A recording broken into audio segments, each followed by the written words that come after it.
আর একটা বিষয় হচ্ছে যে যুবকদের মধ্যে কিন্তু একটা সবসময় প্রশ্ন থাকে এবং একটা প্রত্যাশা থাকে যে পড়াশোনার পর তাদের জীবন ধারাটা কোন দিকে অতিবাহিত হবে। একটা অংশ যখন বলছে যে স্বনির্ভরের কথা বলছেন, আপনারা বলছেন যে চাকরি নয়, চাকরি দেওয়ার জায়গাটা, সেই জায়গাতে যুবকদের উদ্দেশ্যে কি বলবেন?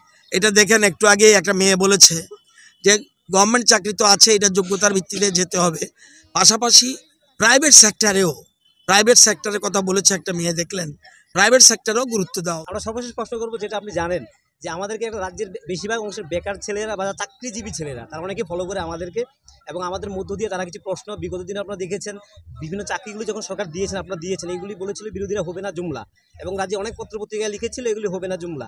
সেখানে জিআরবিটি নিয়ে আমরা কথা বলেছিলাম, হয়েছে। এডুকেশন দপ্তরে আপনারা অনেকগুলো চাকরি দিয়েছেন, তখনও বেকাররা কিন্তু একটা অপ্রত্যাশায় ভুগছিল। বর্তমান সময়ে কিন্তু এতগুলি প্রত্যাশা পূরণের মাঝখানে কয়েকটা সমস্যা কিন্তু রয়ে গেছে, যারা বেকাররা জানতে চায়। সেটা চারটা বিষয় মূলত। একটা হচ্ছে আপনি থাকার সময়, শিক্ষামন্ত্রী থাকার সময় একটা এসটিজিটি ইস্যু ছিল, একটা প্রথম। দ্বিতীয় হচ্ছে ফায়ার সার্ভিস এক্সামিনেশন হয়ে গেছে, ভাইবা তাদের হয়ে গেছে, রেজাল্টটা হচ্ছে না তাদের, রেজাল্ট হচ্ছে না, ফিজিক্যাল হয়ে গেছে, তারা খুব কষ্ট করে পরীক্ষা দিয়েছে। তৃতীয় হচ্ছে হেলথ নিয়ে কথা হচ্ছে, একটা হেলথ নিয়ে প্রশ্ন করেছে। এএনএম এর মধ্যে 175টা পোস্ট পরীক্ষা নেওয়া হয়েছে, তাদেরকে এখনো নিয়োগ করা হয়নি। এবং জেল পুলিশ নিয়ে এই 4-5টা ইস্যু রয়েছে। এগুলি কি চাকরিটা একটা চলমান প্রক্রিয়া।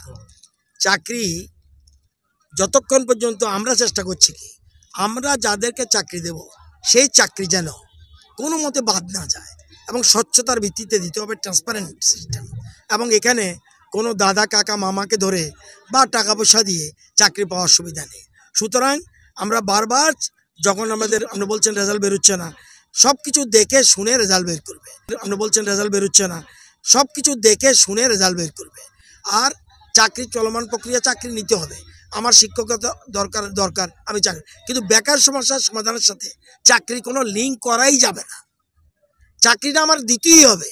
আমার পুলিশ লাগবে, আমার টিচার লাগবে, আমার ডাক্তার লাগবে, আমার ইঞ্জিনিয়ার লাগবে, আমার গ্রুপ ডি লাগবে, আমার গ্রুপ সি লাগবে, সব দপ্তরের লোক লাগবে, আমি নেব।